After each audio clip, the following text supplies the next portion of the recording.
अस्सलाम वालेकुम दोस्तों। उम्मीद है कि आप सब लोग खैरियत से होंगे। आज हम लोग जिस टॉपिक पे बात करने वाले हैं वो है जीसी।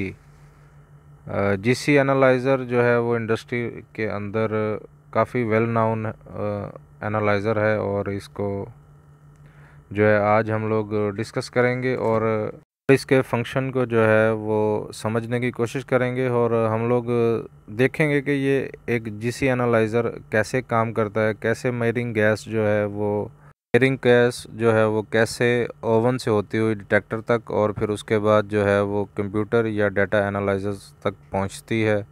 और इसमें बेसिकली कैरियर गैस का क्या काम होता है और कैरियर गैस को हम लोग जो है वो फिर किस तरह से जीसी के अंदर यूटिलाइज़ करते हैं, ये सब जो है हम लोग आज डिस्कस करेंगे। हमारे पास जो है आज बाबा एनालाइज़र मौजूद हैं, तो मैंने सोचा है कि इस मौका से फ़ायदा उठाया जाए। तो आइए फिर जो है वो इनसे सवाल करते हैं और इनसे समझने की कोशिश करते हैं। ये जो आप आरटीएच टाइम बता रहे थे, आरटी टाइम होता है जो गैस का एक मिनट इनलेट से लेके डिटेक्टर तक जब रीच करती है उसको आरटी टाइम कहते हैं। Once reaching to the sensor, it will give voltage, raise the voltage according to the concentration of gases. So, वो voltage you can see the rise in the voltage. So that mean time is RT time. When voltage is going to the peak, that time we will put as RT time. ये है GC का overview जिसे हम लोग जो है अभी briefly explain करेंगे। This is a sample injection valve. Then what is this? This is a capillary which filled with measuring sample. So after that we insert carrier gas. Carrier gas. This is very less amount. This is not alone travel to detector. So we need carrier So gas. something is we inserting from here. Then it Not is 3 3 liter measuring sample. gas. measuring gas any 3 litre ਜਿਹੜੀ ਅਸੀਂ major ਕਰਨੀ ਹੈ, ਠੀਕ ਹੈ। ਠੀਕ ਹੈ। ਉਹ ਇੱਕ ਗੈਸ ਦਾ ਮਿਕਸਚਰ ਹੈ, ਉਹਦੇ ਵਿੱਚ ਕੁਝ ਵੀ ਹੋ ਸਕਦਾ ਹੈ। ਠੀਕ ਹੈ। ਤੇ ਕਿਉਂਕਿ ਉਹਦੀ ਕੁਆਂਟੀਟੀ ਬਹੁਤ ਥੋੜੀ ਹੁੰਦੀ ਹੈ, ठीक है। एक फॉर एग्जांपल 0.3 लीटर इज बहुत ज़्यादा बोलती है, शायद इस तो ही कम होती है। सिजन एग्जैक्ट बताएगा तुझे। तो माइक्रो लीटर्स में होती है, बहुत थोड़ा है, मेयरिंग गैस होती है, बहुत थोड़ी, इतनी फर्नेस जीसी 30 माइक्रोलीटर देखा, बहुत थोड़ी होती है। तो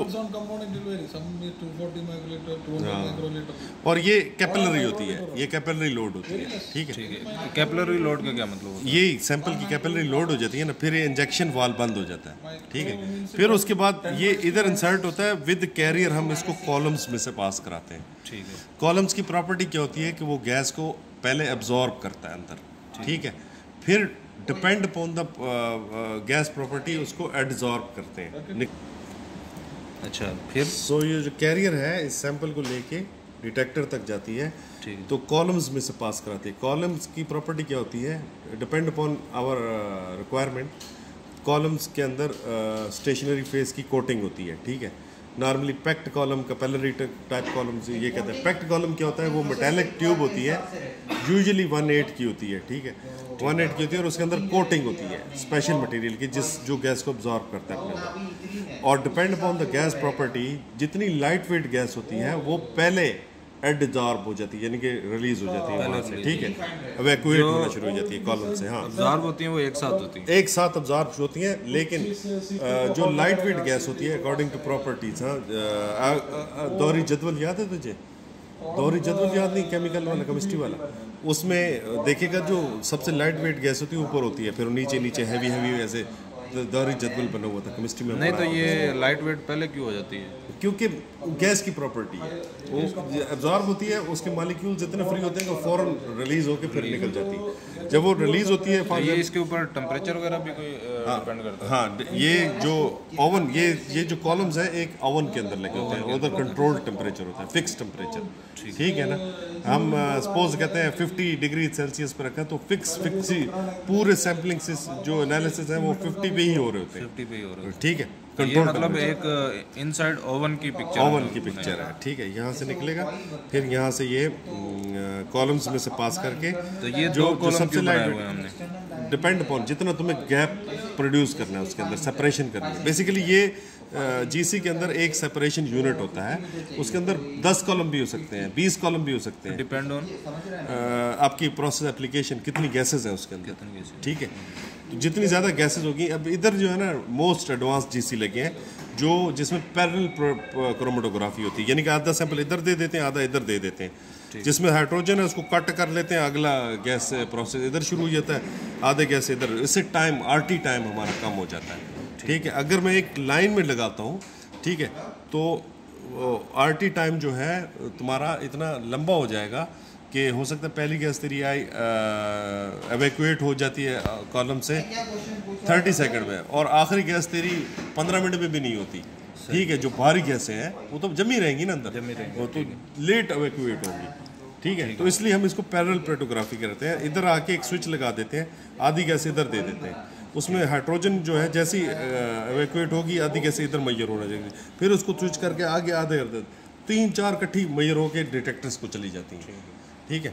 तो ये जब डिटेक्टर्स में जाती हैं मतलब तो पैरेलल में हम लोग जैसे लाइनें लगा देते हैं। हाँ, लाइनें लगा देते हैं, स्विच लगा देते हैं इसमें, तो इसको पैरेलल, लेकिन सीरीज तो पड़ेगा तो तू क्रोमेटोग्राफी समझ आएगी। जब इधर पहुंचेगी तो इधर तेरा डिटेक्टर लगा, डिटेक्टर क्या है कि वो एक व्हीटस्टोन ब्रिज में एक वेरिएबल रजिस्टर की तरह अटैच है, ठीक है।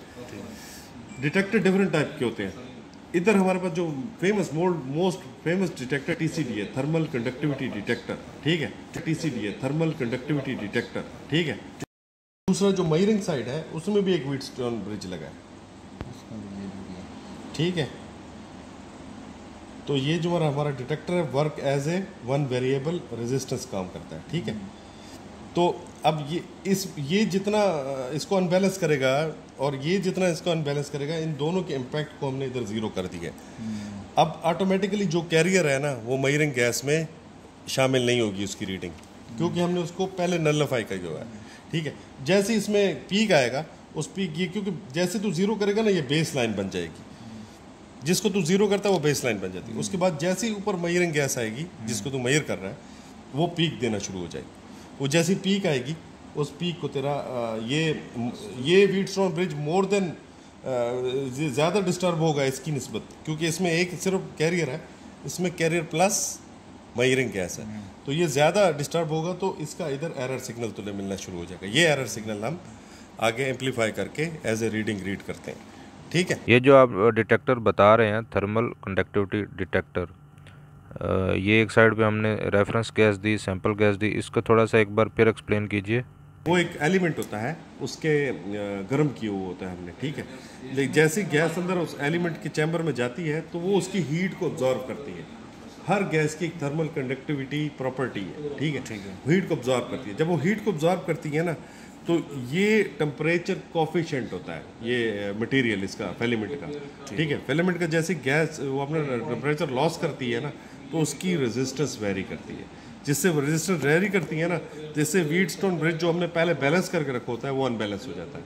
जब अनबैलेंस होता है तो वो एरर सिग्नल जनरेट करना शुरू कर देता है, ठीक है। ये पोटेंशियल है इसके अंदर, हाँ, हमने इसको रेजिस्टेंस से बैलेंस करके जीरो किया हुआ होता है। सपोज गनवानोमीटर को पढ़ा है ना, वो गनवानोमीटर इधर होता है तो ये जीरो किया हुआ होता है, लेकिन जैसे ही तेरा व्हीटस्टोन ब्रिज में वो ये अनबैलेंस होगा, रेजिस्टेंस वेरी करेंगे तो अनबैलेंस होगा तो तुझे एरर सिग्नल मिलना हो जाएगा। अब क्योंकि इधर तू मेजरिंग गैस प्लस कैरियर दे रहा है तो इसके साथ एक डिटेक्टर और लगा होता है जिसमें सिर्फ कैरियर दे रहा होता है, वो भी एक व्हीटस्टोन ब्रिज का हिस्सा होता है, उसको भी तूने बैलेंस करके जीरो किया होता है। जीरो जब करता है हाइड्रोजन इधर से भी गुजारता है, इधर से भी गुजारता है, और इन दोनों का जो एरर सिग्नल है उसको तू जीरो कर देता है, ठीक है। एरर तो बनेगा क्योंकि जब भी कोई गैस जाएगी वो हीट तो ऑब्जर्व करेगी तो अनबैलेंस तो होगा, लेकिन उसको तूने ट्यून करके जीरो कर दिया, ठीक है। ये दोनों व्हीटस्टोन का एरर सिग्नल जीरो होता है जब कोई गैस मेजरिंग गैस इसमें नहीं होती, सिर्फ कैरियर होती है, ठीक है। लेकिन जैसी गैस आती है ना तो इसमें कैरियर प्लस मेजरिंग गैस आ जाती है, तो ये मोर डिस्टर्ब होता है, जिससे ये मोर अनबैलेंस होता है as compare to this one, और ये ज़्यादा एरर सिग्नल इधर क्रिएट करता है, जिससे इधर हमें एरर सिग्नल मिलता है। दोनों का कंपैरिजन में जो सिग्नल मिलता है उसको एरर सिग्नल कहते हैं। वो एरर सिग्नल हम आगे एम्पलीफायर्स को देते हैं, एम्पलीफाई करके वो हमारे डिस्प्ले पे दिखा देता है एज ए पीक। वो जो है हाँ, अब पीक, हाँ, अब तू डिफाइन पीक का जो है ना वो सॉफ्टवेयर से हम डिफाइन करते हैं। पीक की हाइट जितनी बड़ी होती है ना गैस की कंसंट्रेशन उतनी ज़्यादा होती है, ठीक है। वो तू स्केल डिफाइन करता है, जैसे ट्रांसमीटर के अंदर स्केल डिफाइन करता है, इसी तरह एनालाइजर के अंदर भी हर गैस के लिए तू पहले स्केल डिफाइन करता है। ठीक है, अब इसका स्केल क्या है? अब मैं उसको स्केल दे दिया फॉर एग्जाम्पल यहाँ से लेके 100% तक। ठीक है, अब वो इतनी पीक बनी है तो बनाएगा 25%, इतनी पीक बनी है तो बनाएगा 50%, इतनी बनाएगा 75%, ऐसे समझ गया ना? वो स्केल हम डिफाइन करते हैं, पीपीएम में रखना है, परसेंटेज में रखना है, वो हम डिफाइन करते हैं, वो डिज़ाइन फेस में हम लोग डिसाइड करते हैं। और ये जो है वो सारा जीसी के ओवन का ये प्रोसीजर यानी कि ये सिंपल गैस क्रोमेटोग्राफी है। क्रोमेटोग्राफी बेसिकली क्या होती है, जिसमें हम कॉम्प्लेक्स मिक्सचर में हर एक गैस को सेपरेट करते हैं, फिर उसको मेजर करते हैं, इसको गैस क्रोमेटोग्राफी कहते हैं। ठीक है, एक कम्प्लेक्स मिक्सचर में से हम अपने बेनिफिट के लिए उन गैसेस को पहले सेपरेट करते हैं। ठीक है, सेपरेट करके फिर उनको मेजर करते हैं। ठीक है, this is a gas chromatography. मुझे उम्मीद है कि काफ़ी हद तक जो है वो कॉन्सेप्ट क्लियर हो गया होगा जीसी का। इसके अलावा ये प्रेजेंटेशन की भी एक वीडियो है, इसको मैंने पार्ट 2 का नाम दे दिया है। अगर आप इसको देखेंगे तो आपके मज़ीद जो है वो कॉन्सेप्ट और भी क्लियर होंगे। इसके अलावा अगर कोई डाउट है या कोई क्वेश्चन है माइंड में तो वो आप कमेंट करके पूछ सकते हैं, कोशिश की जाएगी कि उसको भी अच्छे तरीके से एक्सप्लेन किया जाए।